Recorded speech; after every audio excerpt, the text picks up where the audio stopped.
Morning, guys. It's Louis. I'm 56, 57 in July. I'm a lifelong Elvis Presley fan, and I love anything Elvis, anything related to Elvis. I want to talk about it. I know we've been doing a lot about Priscilla lately, so I'm going to go through the comments of one of my videos, one of my live streams, which has been, I've been so fortunate with you guys where I'm getting a lot of views, a lot of comments. I really appreciate it. I really thank you. You guys make my channel. Without you subscribers giving me these comments, which are fueling me and motivating me to keep moving forward, to keep learning. I actually think without your comments, 50% of what I've learned about Elvis wouldn't be in this head. It's because of you guys. So I really appreciate it. So I know many of you wake up and watch this later because a lot of you are in America, but I know I get quite a few people in the UK and Australia as well, and Canada. So wherever you are in the world, if you come across my live streams or my channel, good morning, and let's have a cup of tea together.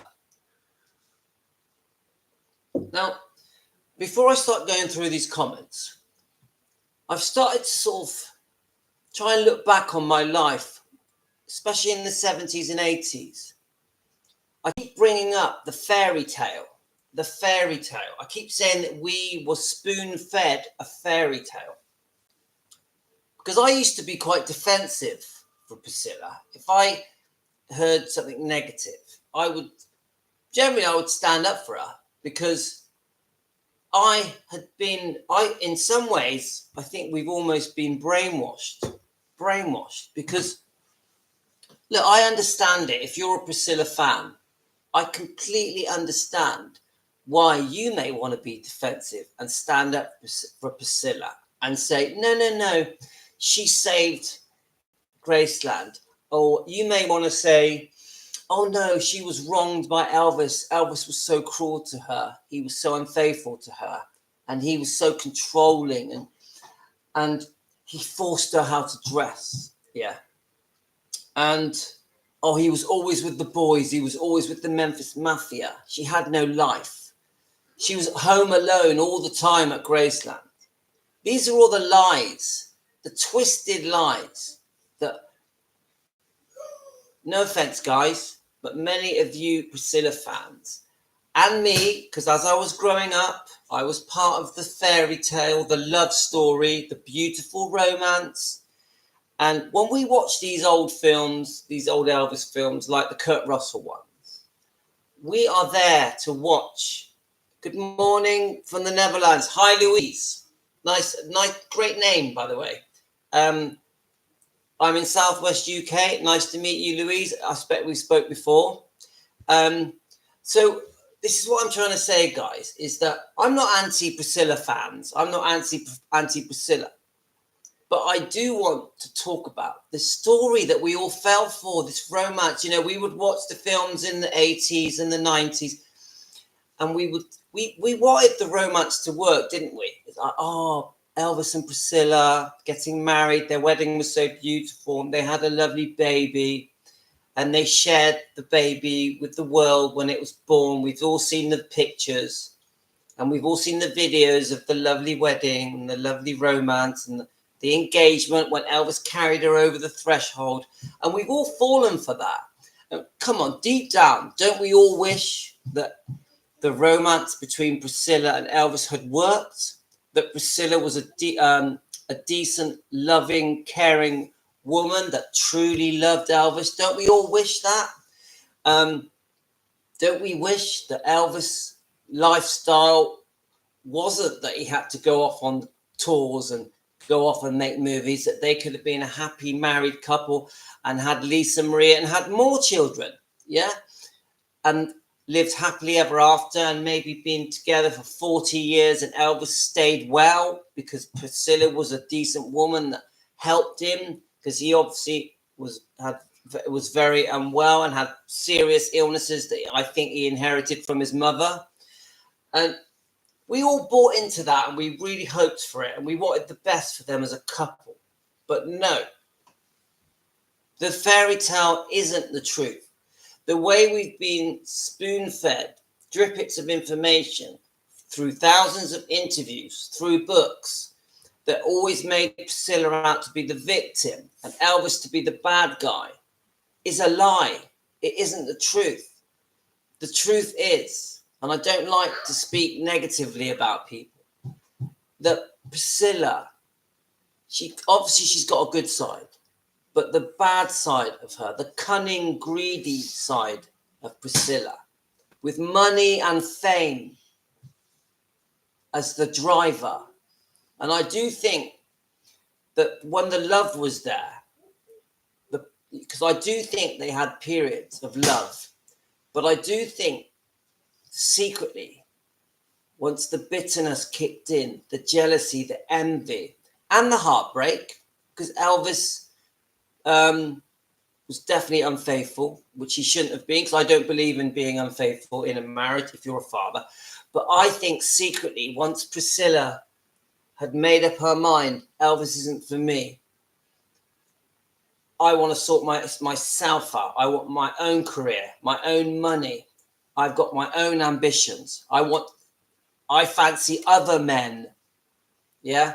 Once the side of Priscilla, which I think came through that, from the 14-year-old girl that Elvis met, the 16, 17, 18-year-old woman started to come through. And unfortunately, I actually believe that that woman was so ambitious and so career-minded that it tainted everything, especially Lisa Marie Presley.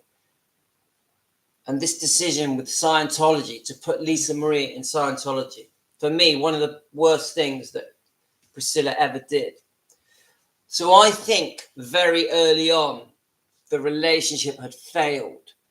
I know there were good times. I know they had holidays, and there's many videos and pictures of them in happy times. I completely am on board that they went through some good times. I see that totally. And I know sometimes she made Elvis very happy. And Elvis loved being a family man, and he loved family around. But unfortunately, there's another agenda of fame and fortune and independence. I think both Elvis and Priscilla had this as well, but Elvis did it in a different way, because Elvis was so good-hearted and caring and loving and generous and wanted to help the world, wanted to help charities, wanted to help complete strangers, felt guilty that he had money. He felt guilty that he had fame, so he wanted to share everything. Elvis didn't want anything for himself. He more or less gave away his fortune. Wouldn't you agree with that, Elvis fans? Yes. This is Tino. He's 4 years old. Cars. But so you just click on one, or do I press cars? Tina, say hello to the people. No. But remember, I don't know how to do this. You're going to have to show me. You're the expert. He's the expert on the phone, not me. He's the expert. No, white. Should we give Tino an Elvis quiff? No, white cars. White cars? I don't know. You want to write the word cars. So anyway, this is the point I'm getting at, is that Elvis, can you know how to use it better than me? Elvis, yes, he was career-minded, ambitious, wanted to tour the world, wanted to do his movies, he loved his concert tours, loved his 68 comeback, loved it, the early years at Vegas, but always in a good-hearted way, always in a decent way. He always wanted to come home, back to Memphis, back to his family. We know about his upbringing in Mississippi, Tupelo, and the closeness he had with his mother and his father, because Elvis did get on well with his father. They had their moments, but there was a deep, true love there. And Elvis was so good to his family members. And really, anyone that entered Elvis's family, Elvis was so kind and loving and generous. We know that he bought many people homes. We know how kind Elvis was to his staff and to his best friends and to the Memphis Mafia. He would not just buy them cars and jewelry. He would give them homes to live in. Jerry Schilling is so proud today that he still lives in the home that Elvis bought him all the way back then. And remember, all these people still speak very highly of Elvis, very highly. Doesn't matter who they are, friends, girlfriends, acquaintances, colleagues, fellow singers, other actors. They all speak highly of Elvis because he had such a good heart. He was such a decent, good Christian man with a decent upbringing. Now, this is where Priscilla, I think, is different. When Priscilla decided that she did want a career, ambition, money, fame, success. Yep, just turn it down, please. When she wanted all those things, I think she did it in a completely different way than Elvis. I think she was very single-minded, and she was determined to get what she wants, no matter what, no matter who was hurt, no matter who got upset, no matter whose money was taken, no matter how greedy she got in the divorce settlements. And this is the thing I'm learning when I'm going through everything. All the major decisions that Priscilla had been making through her life, from the moment she had made up her mind she didn't want to be with Elvis, which I think was probably just after the wedding. Yeah, I would say around 67. Come on, they got married in 67. I think she had already made up her mind that she wanted out. Yes, Louise, he was lovely. He was lovely, Louise. Yes, temptation did get Elvis with the beautiful women. But I will say this. This is what I'm learning now. We all say, oh, Elvis was unfaithful to Priscilla. Obviously, you bring up things like Anne Margaret, etc. And but what I'm learning now is that Elvis felt like a single man.